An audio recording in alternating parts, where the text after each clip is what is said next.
Alright, so I only went one mission before I figured out I have to update my party. There are some inherent issues with some of the decisions I made. So I want to talk to you about what those problems with my party were, um, and how I addressed fixing them. If you notice in the starting box, they only give you one ranged character and they only give you one mage. I think I understand why now.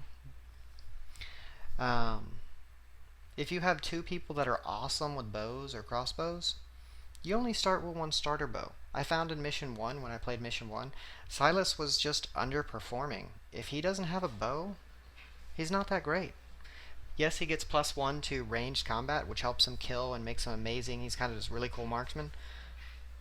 But my other character got the bow. So when I go to play him, he underperforms. He's not really that great with a sword. So I was really unimpressed with Silas without having a bow. You might be thinking, well, give him the bow. Well, there's good reason why the other character is carrying the bow. And that's because the other character I'm running is Genevieve. And I'll put her out here for you real quick. So let me move Silas and Muriel out of the way. So this character gets +1 bow damage. At level 1 she can go fatties. Sooner or later she can unlock 3 damage by finding the right weapon. And I feel that's very vital because of all the A-bombs I'm playing with. So I really feel I need that +1 damage. And yes, Silas is a little better of a marksman. He's got some cool abilities like Iron Rain. But I feel I kind of got to have this character. So between the two, she gets to stay and Silas has to go. So that's why Silas was dropped. Let's look at Muriel and why she was dropped. If you watch the first mission, you're going to notice Muriel did amazing. So she wasn't underperforming, she was just doing amazing. She dropped things. I believe she was the one that leveled up for me and let me win the first mission. But my other mage was underperforming because I gave Muriel Inferno. Had the other character had Inferno, she probably would have underperformed. And I really feel she has a lot of good stats and brings a lot to the table, like Mana Rain. I don't have any character that has Iron Rain or Mana Rain now, which those are really cool skills, and I'm sad to see them go. But the other character, I just have something that I really, really want, and both are really good mages, except I felt of the two, she's the weaker. And I'm going to show you the other character real quick to show you why. Well, I believe I've already talked about the other character, but let's go ahead and tell you why I kept the other. So this is the character I kept. The reason I kept her is Zombie Link. Zombie Link's amazing. And if you watch first mission, you'll realize I really didn't do anything much with Zombie Link. It's because she didn't have any good spells. She's just kind of there, not being able to do anything. But had she had Inferno, she would have ripped entire waves of zombies apart every time any zombie type got an activation. And that would have been really cool. Both Muriel and this girl are great spellcasters, but I just think Zombie Link's cool, and I can't give it up. And I'm going down to 1 ranged and 1 spellcaster, because there's only base game, there's the Orcish Crossbow, which is an artifact, but we only have, the base game only has 1 archer. If you have 2 archers, who gets the Vault artifact? One of them does, and one of them underperforms because they don't have the artifact. The same problem goes with the spells. One character is going to get Inferno, the other one's not, and the other one's going to underperform. Also, the other big issue I have is you only get 1 starter bow and 1 starter Mana Blast. So since you can't give both those out, you're already putting one character in a bad situation. It's like, hey, I'm an amazing spellcaster. Oh, well, that really doesn't matter. You don't get a spell. Or, hey, I'm an amazing archer. It's like, oh, that's really cool. Here's a short sword. That seems like, I don't know why I didn't think about it before, but that seems like you're taking one of your cool characters and saying, you're just going to suck for a while. And I really don't like that. Melee is a little bit easier because you start with 4 short swords, so you can pass those around. Alright, now I'm going to go through all the characters in my party one more time to review them. I'm even going to go over Genevieve and Oscar. So I'm going to run through all of them really quickly just to tell you leveling up and why I chose them again, in case you missed it in the first video or it's a new character that was added. So we're going to look at Genevieve. I've already talked about her a little bit. This is like my third video to talk about this character because I've also done the special guest box. I've done my party before I made these changes, and now I'm doing it again. And my opinion is still the same. She's awesome. She can hold a heavy crossbow in this extra slot, so if you're wielding the orcish crossbow, and you shoot, you reload, you shoot, and you're like, oh man, I only got one action left.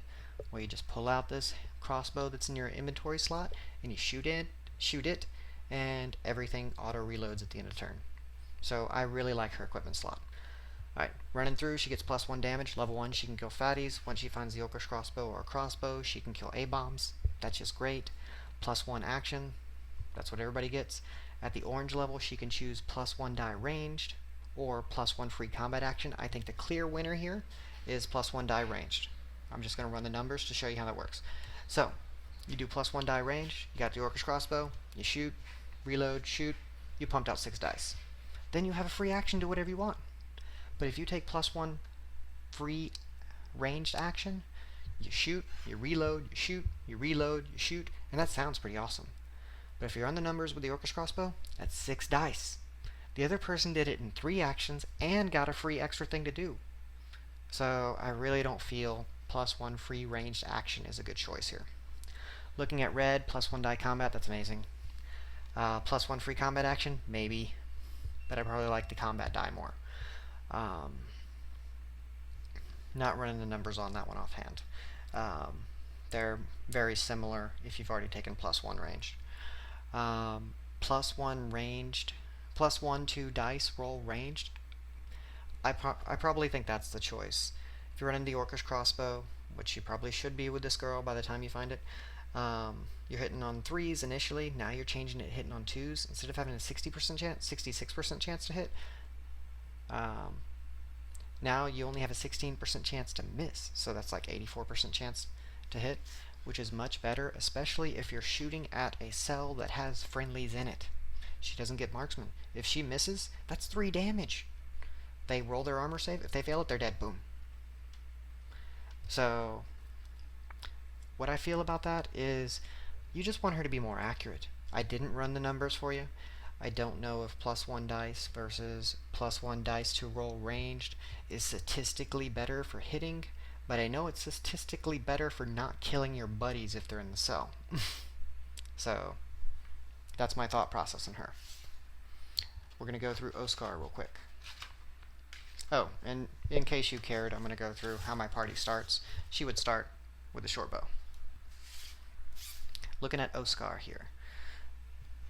This slot may hold Speed Spell instead. That's an okay thing. Speed Spell's great. That's an okay inventory slot. I don't think it's bad. I don't think it's really amazing. It's just okay. Zombie Link, every time an activation gets pulled, a bonus activation card from the spawn deck, she gets a free turn before they activate. That's a free turn. Depending on how you build her, that could give her 4 base actions and 2 spell casting actions. She could just like burn waves of fire down every corridor that they could be coming through. So it's like you might be activating, but there's not a zombie alive near me. So I just think that's really cool, and I really think it's fun to play a character with Zombie Link. +1 action, that's great. +1 free move or spellcaster. I'm going spellcaster all the way. Moving's great, but I can use my normal action for that. I want to blow things up. Alright, at the red range, +1 combat action. That's cool too. So if you get that, you're looking at 6 actions that could be combat. That's just like throwing fire everywhere. +1 dice roll magic. That one's probably better. Because then you're hitting on Inferno's hitting on 3s. Hit and run, situational. If you manage to let monsters get near you, you can kill one and leave. And that's really cool. So at the red level, they're all pretty cool. I think my favorite's probably the +1 die roll magic, because if you have 5 actions that you can burn things with, and you're hitting on 3s and you're rolling 6 times 4, 24 dice, there's probably not going to be much near you anyway, so you might not need hit and run. Alright, and she's the character that I chose to have Mana Blast with. Alright, the next character I'm talking through is Isabel.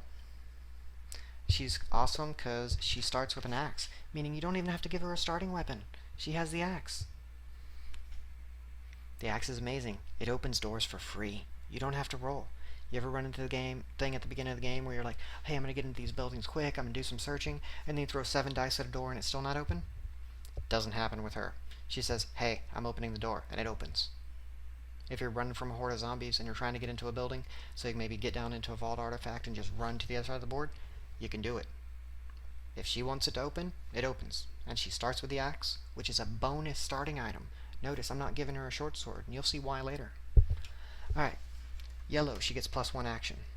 Orange, she can get Reaper melee, which is awesome. Lets you, after you've killed everything in a single combat action, you can say, hey, you get to select from what you've killed. Oh, I killed a walker and a runner. You can choose to kill an extra one of either type. That's really awesome. But +1 damage melee, I can't see passing that up. It's just amazing. So maybe there'd be a situation you'd take Reaper if both hammers were found and they were handed out to other people. But odds are you're going to take the +1 damage melee. Okay. At red, she gets +1 die combat. Amazing. +1 free combat action. Amazing. Taunt. I like having taunt early, but late in the game you're probably all clustered up anyway. Taunt makes people gives all the zombies in a square a free action to move towards you. So that way you can get things off your friends and call them over to you. And taunt is cool. I really like the ability. But by the time you're in red, I'm not sure I want it that late. There's another character that starts with taunt. That's awesome. But getting it in red, it's just, I'm going to take one of the other two probably. Unless I level at just the right time and I need taunt right then. Alright. Let's go through why she doesn't have a short sword. They tell you divide the items any way you want amongst your characters because it's a cooperative game. So based on that ruling, I don't have to give her the short sword and then have her waste an action to hand Clovis the short sword. Clovis starts with 2 short swords. They're dual wield. They each get 1 dice. You get +1 dice to each weapon. That's 4 dice, level 1. He can kill waves of walkers at level 1. Really easy. I like Clovis. He's cool. Starting him dual wielding, oh my gosh, he's really cool. Alright, at the yellow level, he gets +1 action. At the orange, you get a melee action or Swordmaster. Or Swordmaster. Swordmaster is cool if you want to dual wield great swords, but not my thing. I just want to go for guaranteed. He's definitely going to have 2 short swords. I'm going to give him +1 melee action. At the red ranged, he gets another free combat action, totaling up to 6 actions that can be used for spells. That's pretty cool. +1 to dice roll combat. That's probably what I'm going to take with him. Normally he's hitting on 4s. Make him start hitting with 3s. He's going to pump out a lot of dice with 2 short swords. You don't even need a better weapon for this guy. Alright, hit and run. That's great. But I've had a game where there were like 15 zombies on him. He cleared like 8 or 9, and then his friends could clear up some others. He usually doesn't need hit and run. He just needs to stand there and kill everything. Alright. Next character, Anne. I like Anne. She's Bloodlust. Periodically at the beginning of the game, you need to drop a zombie, save her to the end, she can move in, and if the zombie spawn because somebody searched, she can get there quickly and kill it. So Bloodlust, move to attack, great ability. This slot may hold a dagger. Now, me and another guy have been debating on this dagger, on if you could do 2 short swords and hold the dagger and still get a bonus die, because the text of the card, it counts as being equipped. So it counts as being equipped even though you're only attacking with 2 weapons. So I see it as you got 2 short swords, you're attacking with 2 short swords. You get to use the text of the card and add 1 extra dice to those short swords. It's debatable if you can use it that way or not. Give me your opinion. I'd like to know. So just to graphically show you the idea, let me find a dagger so you can voice your opinion on this. So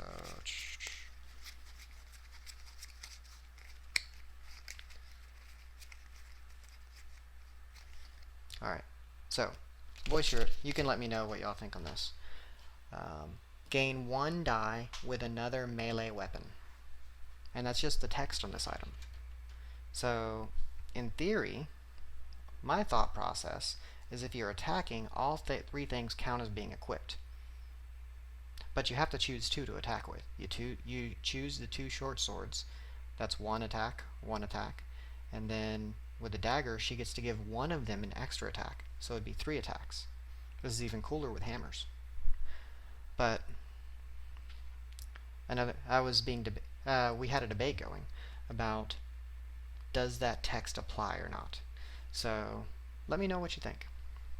Alright, now let's go ahead and move through. Let's take off this other stuff. Alright, let's move through the rest of the analyzing Anne. She gets a +1 action, that's great. She can get a magic action or a melee action. But I already have a character. Unless my other character, that's my mage, died, I don't want the magic action. I want the free melee action.